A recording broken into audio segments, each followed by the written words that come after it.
Many clients are going to require business cards as part of their branding package, and quite rightly so. After all, business cards are useful tools that companies can use to reach into society, and so designers such as yourself are obviously going to want to make effective and awesome business card designs. Now luckily I have some professional tips for you today on designing business cards, but I've also partnered with 3M Visual Attention Software, also known as VAS, which we are going to take a look at later in today's video, and I'm going to use VAS to really test the effectiveness of my business card layout. But first, let's learn about some professional tips. Now the first tip answers a question, and that question is, where do you design the business card itself? Now I don't know why, but Adobe Photoshop still does not have built-in bleeds on print documents.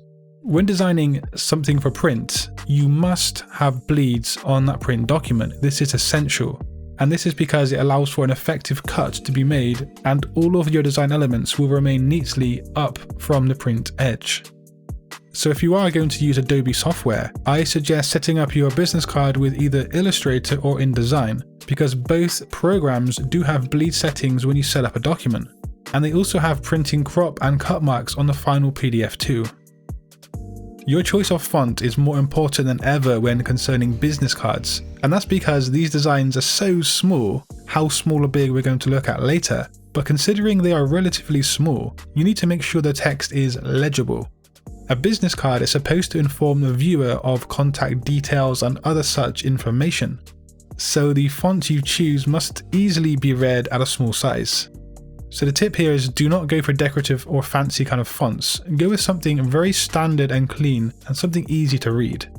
Also make sure to test print your designs before you go ahead and print out or commission 5,000 prints as an example.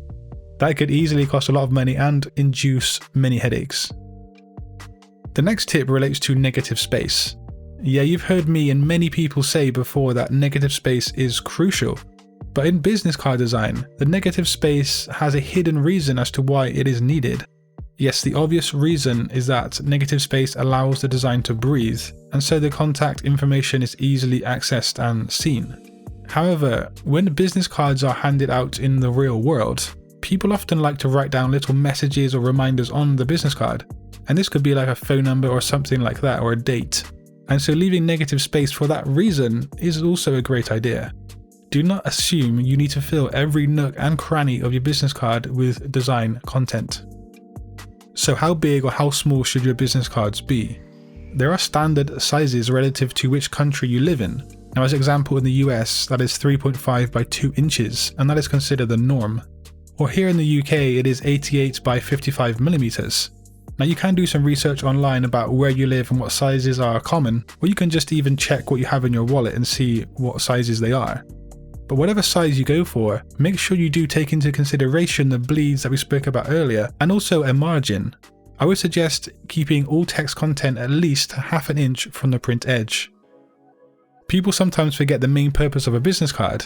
It is essentially a physical call to action button in the real world. Some brands like to make a short message that offers a discount, or something that directs recipients to a website, or it might even provide a tip that is relevant to the reader. If you hit the mark with a specific call to action or other helpful information, you can make your card instantly memorable and generate more leads in the process. So it is a good idea to be quirky and kind of step out of the box. But you will want to make sure that your business card's call to action is effective. And for that, I'm going to test my design with VAS by 3M. But before I use VAS to analyze the effectiveness of my business card, as a graphic designer, what do I want to achieve in this design? To demonstrate, I have a quick mock-up design that I made here for Satori Plus, which is launching later this year. Now as you can see, I have the logo split in half, so that it's going to resemble an entire full logo when you have two cards stacked vertically. First, notice how there is a lot of negative space on my card. Business cards are so small that you need to ensure that all of the information is easily accessible to the viewer. In terms of hierarchy, on the side of the business card with the contact details, I want the yellow logo in the top right to be the first thing someone notices.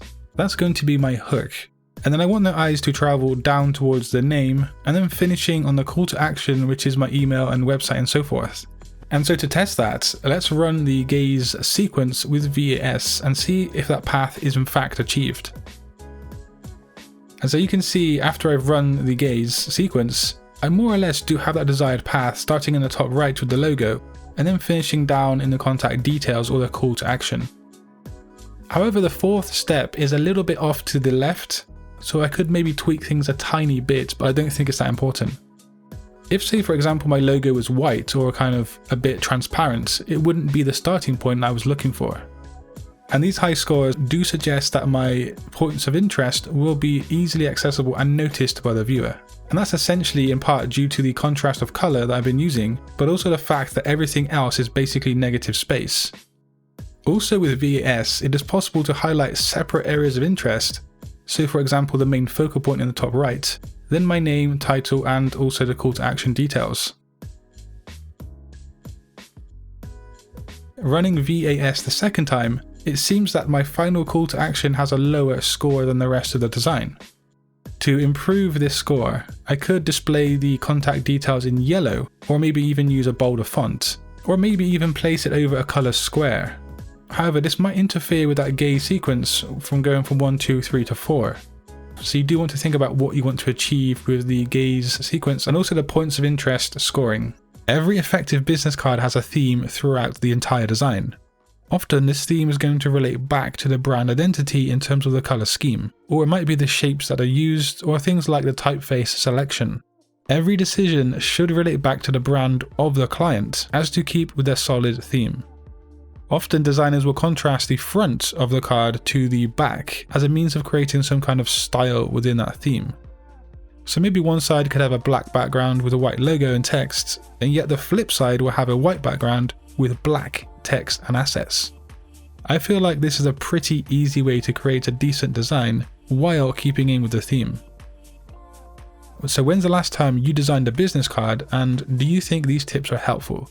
Now, if you would like to try analyzing your own business card designs, or any other design for that matter with VAS, you can grab yourself an extended free trial by clicking the link down below and using the code THOMAS for 5 extra trial credits when signing up. If you guys want to learn something else about graphic design today, just click a video on screen. And until next time, design your future today. Peace.